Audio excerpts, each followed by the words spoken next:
As many of us in the anti-money laundering field know, human trafficking is a large enterprise and a complicated business that involves thousands and millions of victims every day.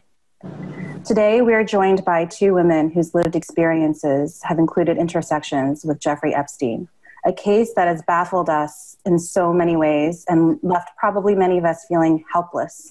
Its connection to the financial industry and the financial world is astounding, but the expansion of the number of people that it has touched is even more devastating. Please, please, please join me in welcoming two amazing women.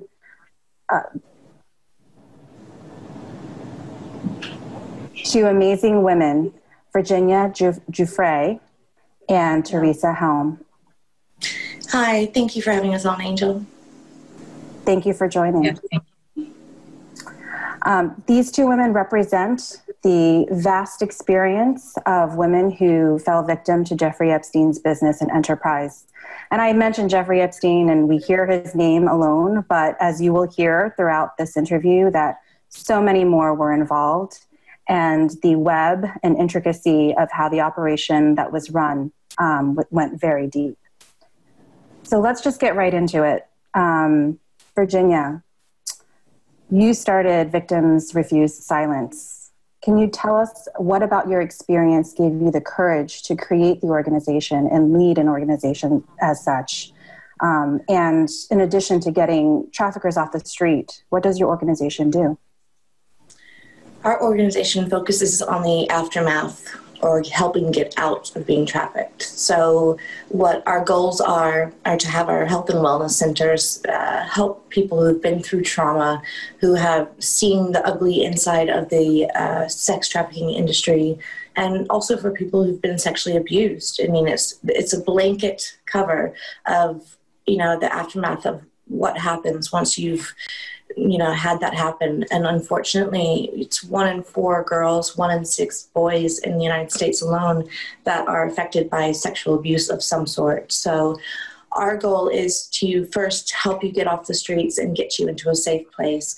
And secondly, obviously includes the authorities, lawyers, and then thirdly, work on trauma and health and, just remind you that you don't have to succumb to what they made you do, what you think you're worth now, because after you get out of something like that, your self-worth is very low and it's very hard to come back from that. And I know that personally, which is why I started Victims Refuse Silence. So that way people can understand that, you're not alone in this, and it's not your flag of shame to carry. It's their torch. Let them carry it.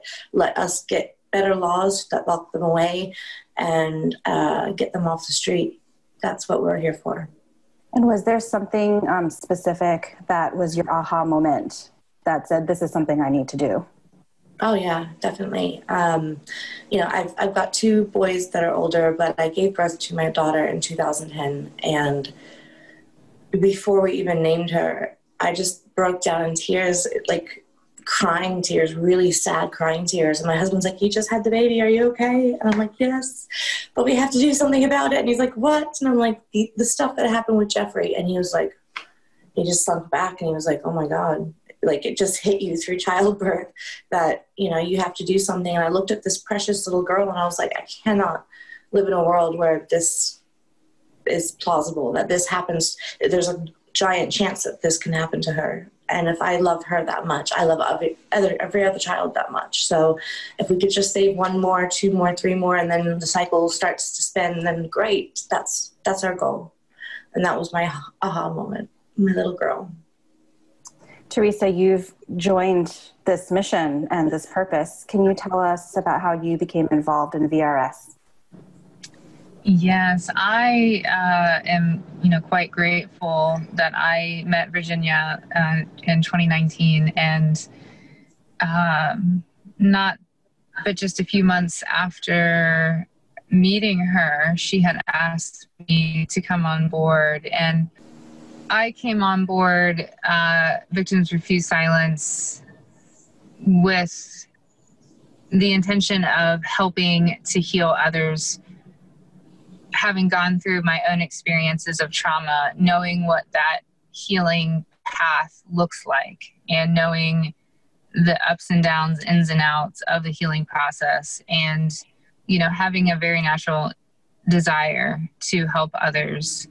And again, meeting Virginia and expressing some thoughts and feelings of my own about how I wanted to help and get more involved. And then, you know, she had asked me to come on board as vice president, and I certainly, you know, gladly accepted. And, you know, we've been at it since.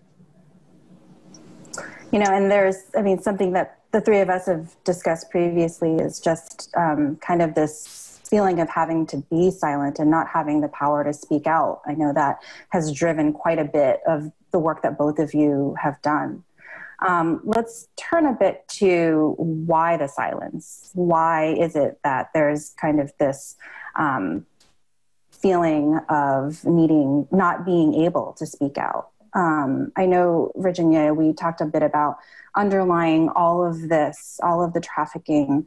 The core three kind of factors were money, blackmail, and I think you said abuse.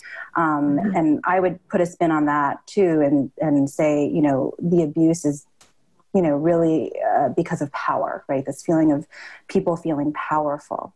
And in virtually every story that's come out, not just in the Epstein case, but others as well, money seems to be really at the center of all of the activity. Specifically with Epstein, right? Finances and financial services have been really the start of his career, how he managed to build what you call a pyramid scheme, right? A human trafficking pyramid scheme, essentially. And ultimately, I think, you know, you've said this is really how silence is bought, right? And it's kind of this business expense. Can you talk about your inside vantage point on how this business was run? Were you able to see a lot of the household, how the household was run day in and day out? How big of a role did money play in the operation?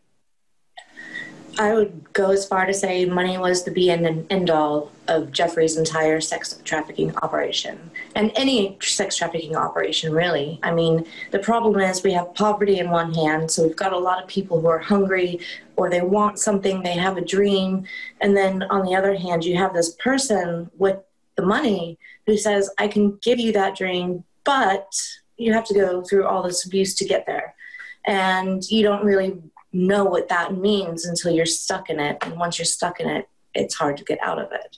And the money that Jeffrey did, what he used was manipulation. And like I said before, he was like, do you want to, you know, are you into art? I can send you to, you know, the Guggenheim School, or do you want to be, you know, really smart and go to Harvard? And he would write checks. I knew for a fact that he would give lots of big fat checks to Harvard and Guggenheim and other schools and dance academies around the nation. And that worked hand in hand with being able to say, oh yeah, well, I know that I can get you into this place because I give them money every year.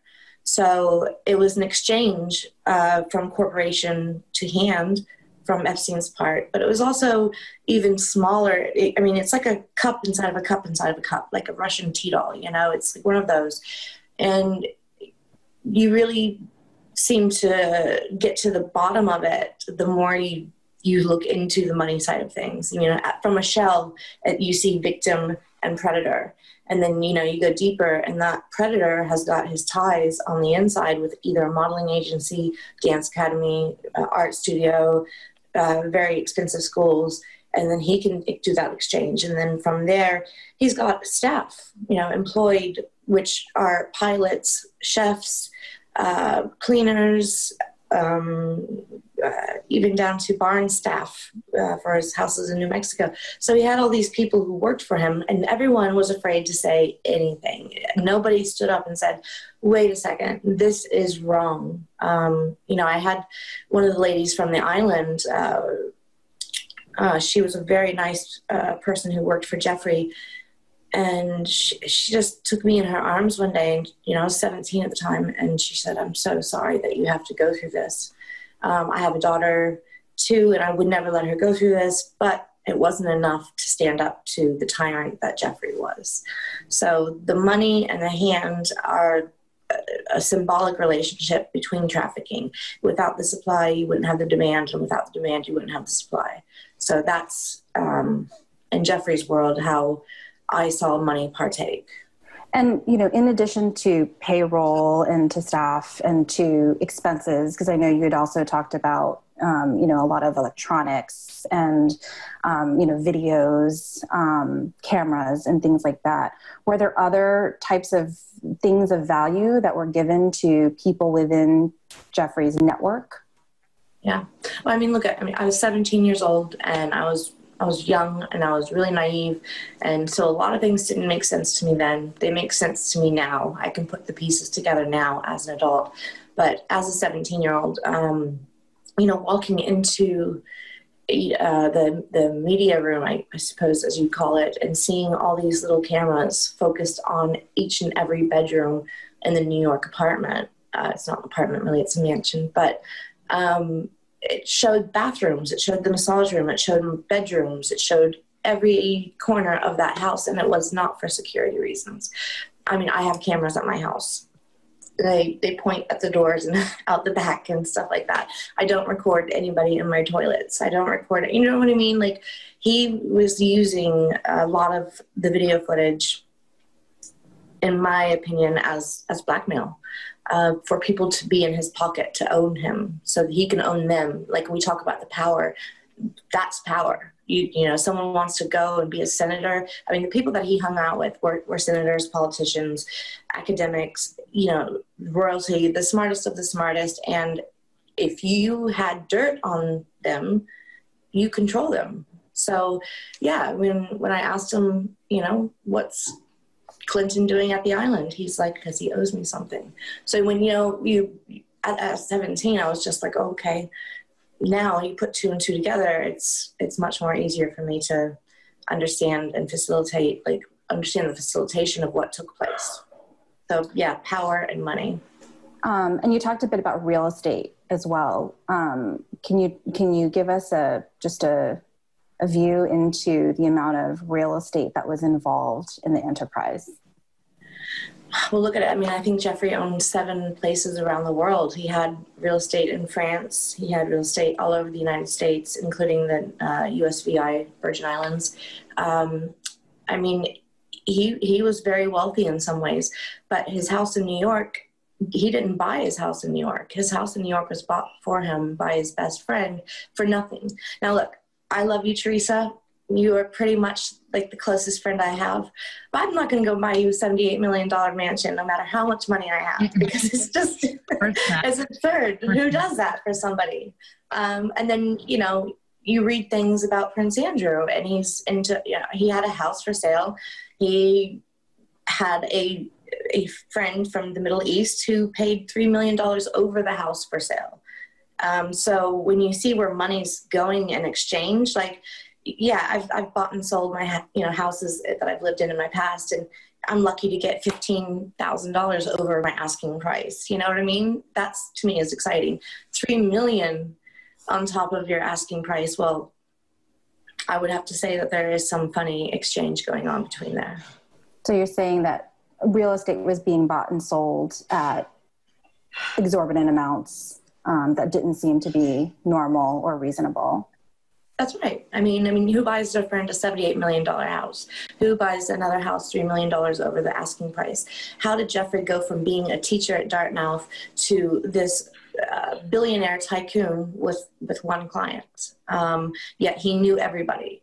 You know, Guillen gave him tons of power in terms of knowing people. She was the socialite who introduced him, and Jeffrey was the money man. So they had a very perfect symbiotic relationship where, you know, she was able to introduce him to people like the royalty and presidents and he was the guy who loved that sense. He needed that power. He loved having power over even us victims. That to him, that was like, yes, you're young, you're naive, you're vulnerable, you've gone through hell and back, you're perfect. And what is it, what's the carrot at the end of the road for you? You know, for me, it was just education. I wanted to be educated and become a real massage therapist. For a lot of other girls, it was, you know, it could be a range of things between modeling, dance, singing, acting, so on and so forth. And he had the connections and the power to do so. So how does this guy who had nothing come into being a multi-billionaire and with the power of presidents by his side? It's a really good question. And Teresa, you know, so Virginia's talked about a lot about very high profile people, a lot of manipulation and power being kind of thrown about. And Virginia started talking a bit about support staff, right? So there's also kind of a whole layer or multiple layers of people who are enabling a lot of the day-to-day activity. In your experience, did you see kind of what the support system looked like, who was involved in some of that support system, whether it was directly as staff or otherwise? I saw, the driver that picked me up from the airport. I saw the butler at Guillen's townhouse. I saw the gentleman who I don't really recall who it was that let me into Jeffrey's home. Then I met his chef, and that was within the first few moments of me meeting Jeffrey, that's what I was doing, was sitting there in the kitchen while he finished his dinner, and I was talking with the chef and Jeffrey, having what I thought was a really great kind of fun, real light, breezy conversation. But so just in my experience, and then it goes all the way back to the original girl at the massage school that recruited me to see Sarah Kellen on the pretense of, a once in a lifetime opportunity position as a massage therapist. So he certainly, and this was in California where I was attending massage therapy school originally, and then I'm trafficked to New York City. And again, I arrived at the airport in New York City, and there's a driver holding a sign with my name, so, the drivers knew, the chefs knew, the butlers knew clearly. And then, for others like Virginia, who had, spent a lot of time and traveled to many different places, the entire staff supported and knew what was happening. And they were really big enablers to the system. The system would not have been carried out if it weren't for the support of these enablers. So do you have any? They all supported it. Do you have any thoughts on why they did this? Do you think that they might have been victims too? Were they, being held to some sort of, blackmail? That's... Sorry, go ahead, Teresa. Oh, well, you would probably be able to speak to this a bit better, but I will just say I personally feel that, I don't know, were these people of lower income before coming on board? So maybe would he seek out people that needed to make the good money because he would pay them well and have them sign non-disclosure agreements as sort of an entrapment? I don't know. Virginia, you could probably speak to it better. Well, no, I think you're hitting the nail on the hammer. So part of them, I do believe, probably were victims. They come into this beautiful house. They think they're going to get paid really, really good. And before you know it, strange things are happening.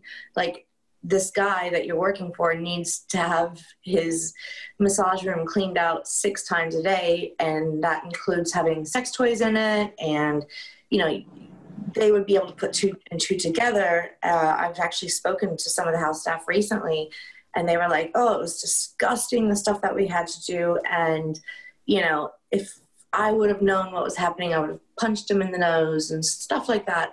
And it's like, well, you did know because you had to go upstairs and you had to clean. So what did you think was happening up there? So, a lot of them right now are taking the stance, I didn't know. Whereas we need them to take the stance of like, just speak honestly. You guys were victimized too. I mean, you worked for this really, really rich guy. I feel really bad for you because you worked for Guillen, and Guillen's giant monster to anybody that's lower than her, which was everybody, right? And probably still is and will be for the rest of her life. But, you know, they had to sign these non-disclosure agreements. I had to sign a non-disclosure agreement. And I didn't know what I was signing. It was just, you know, just don't talk about what happens here. And I don't know if that kept them quiet, but yes, definitely, Teresa, you were on board with the lower class. And he loved that. He loved, again, that power. And he even made them change their names. For instance, Juan Alisi and Maria Alisi, they became John and Mary Alisi because they weren't allowed to have their own indigenous names from where they're from. So yeah, it's that control, the money, the power. And I think the staff were afraid of speaking up. But now's the time. I mean, Guillen's arrested, Jeffrey's dead, and the victims are still haunted by the past. So, you know, if they were listening, I would hope that they found the courage, as we have found the courage, to speak up and not be silent about what happened. Let's talk a bit about the money and actually, you know, we hear a lot about cash being used all the time. And for those of us in financial services, you know, there's a way to track and trace financial transactions through the systems. Cash makes it a little bit harder. But can you talk a bit about the type of money and or, you know, products or cards or accounts that were used that you were able to see? So most of the time it was cash transactions. There were times when, you know, I was given a credit card, an American Express card, and told to go buy various items for Guillen or Jeffrey. But majority of the time it was cash. I think he did it that way, and we weren't allowed to, the ones who, you know, were there constantly, weren't allowed to open up bank accounts just for that reason, because he would not have money of his name transferred into our accounts, because that's traceable. He was smarter than that. So I think the victims were not allowed to have bank accounts opened up in their names. That's correct. Well, he wouldn't deposit anything. They could have had a bank account, but he wouldn't deposit the money himself. It was handed over by cash. Even, you know, after the whole Prince Andrew thing, and I was paid a very large sum, that sum was paid by cash. You know, most people would have written a check or put it into your bank account, but, you know, seeing a large amount like that in your hands is very memorable. But yeah, even that was cash. So I think he didn't want the trail, the liquid trail behind him of putting people being able to put two and two together on top of already knowing what he's doing, right? And then, you know, he told me he paid off the Palm Beach Police Department, you know, and how much of that is true. I mean, I believed it. You know, I got into a little bit of trouble and I told him I needed help, and, you know, there he was, able to make it go away like that. So, yeah, I mean, there was an exchange of cash, exchange of monies, and I think he overpaid his staff for that reasons, and that's why, you know, he got away with it for so long, because he didn't leave that trail behind him. Do you think his staff was also being paid in cash? I can't speak to what I don't know, but if I knew Jeffrey, I mean, paying staff doesn't look bad. If you're a multi-billionaire and you're paying your staff and they're putting it in a bank account, that doesn't look bad. But I do know that he overpaid them, just from what I was told, that they were making a lot more money than your normal average butler or your normal average chef. So yeah, they had those perks financially, but I can't speak to what I don't know. And you talked about credit cards as well. Were they all in his name, the ones that you were able to see, or were they all random? They were in Guillen's name and Jeffrey's name, so the two of them. I do have some receipts left over from when I was in Chiang Mai, when he sent me to Thailand to go pick up another girl and bring her back and get educated. It was like a 12-week course in massage therapy. He never really did anything fully. But yeah, I've got all these receipts with his, credit card numbers on them. And yeah, so he did use credit cards, obviously, but he sent me over there with lots of cash, and then I had to get that cash transferred into bot, and that's how that worked. But I ran out of money, so I would call him, and he was paying the hotel, and he through credit card, and so that was really good when going after him. It was like, it's undeniable, unplausible, because you have Jeffrey Epstein's credit card with his name on it paying for the Princess Hotel in Chiang Mai. That was the one time that it connected financially to me. So, and Teresa, I know your experience was more limited than Virginia's, but did you see any sort of how money was spent or how financial products might have been used in your experience? No, the only thing that I saw now after I interviewed with Guillen, and I had given her a massage as I was there to do, she gave me a $100 bill as a tip. And that was the only bit of money transaction that I personally saw with my eyes. Now, clearly the flight that they had me booked on with Delta Airlines was all, paid for, and the apartment that I stayed in, but no, other than that $100 cash tip from Guillen from the massage, I did not see anything other to do with money.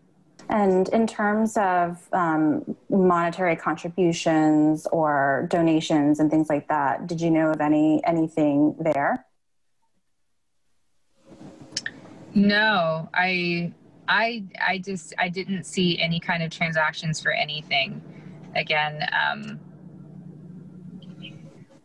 like I've mentioned before, there were companies of names of companies that I would see, but yeah, just no directly related cash or any other type of transaction with a company, an organization, or anything.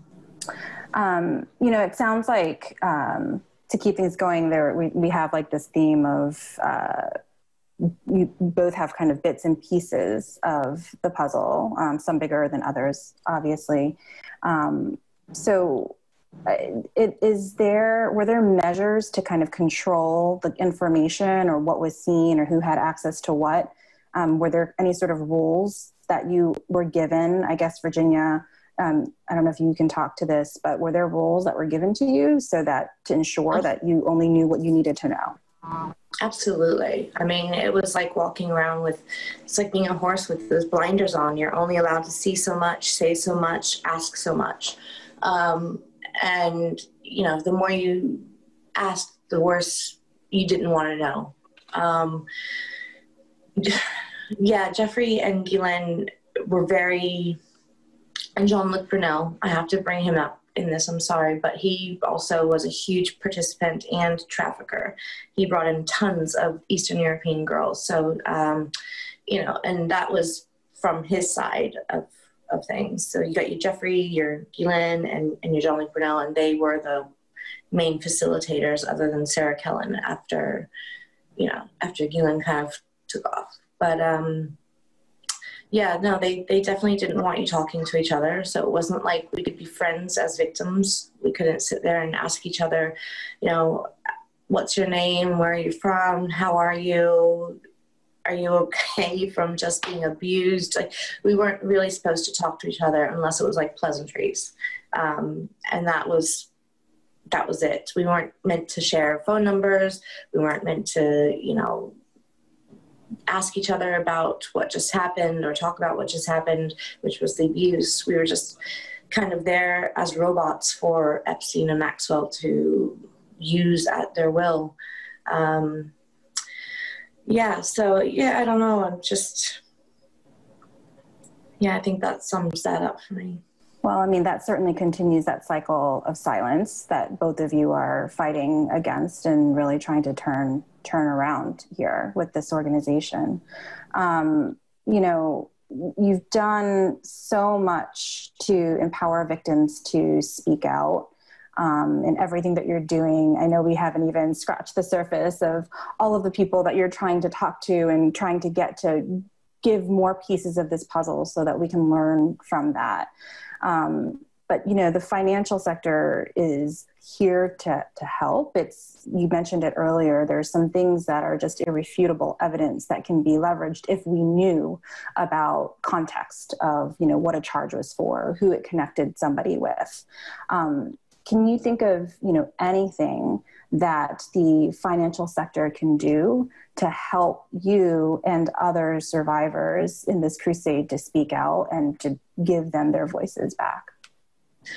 I would say look for patterns and connections. So if you have someone like Guillen and Jeffrey making constant charges on their credit cards, and you know, I'm not the only one that they sent to Thailand for. You know, Jeffrey did donations, giant donations by, you know,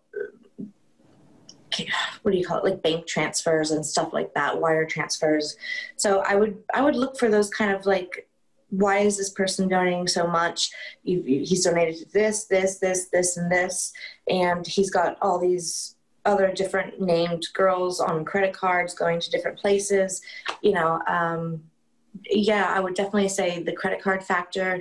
If it brings any red bells, if this person is, or these people are, you know, constantly using these cards with another girl's name or boy's name attached to it, then I would start questioning, well, if they're not running a school, then why are we seeing all these names? And just ask that question. It's a simple question to ask, you know. And then, you know, if you don't get the answer you want, then I would say you're probably onto something. Thank you. Teresa, same question for you.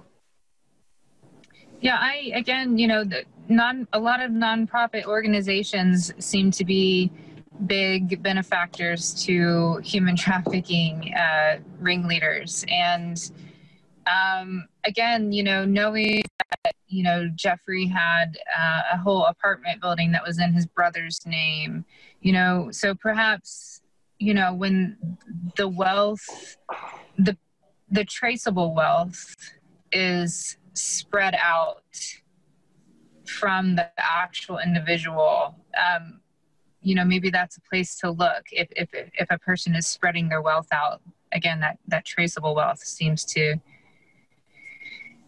you know, so everything, they're clearly not wanting everything to come back to them directly. So that to me would be a big indicator or something to look for. And, you know, yeah, again, to where they're donating their money and what type of organizations are they supporting and why. And is every benefactor to a really successful, wealthy person going to be a part of human trafficking? Well, no, but it's certainly something to look into, as it's such a prominent problem. It's everywhere.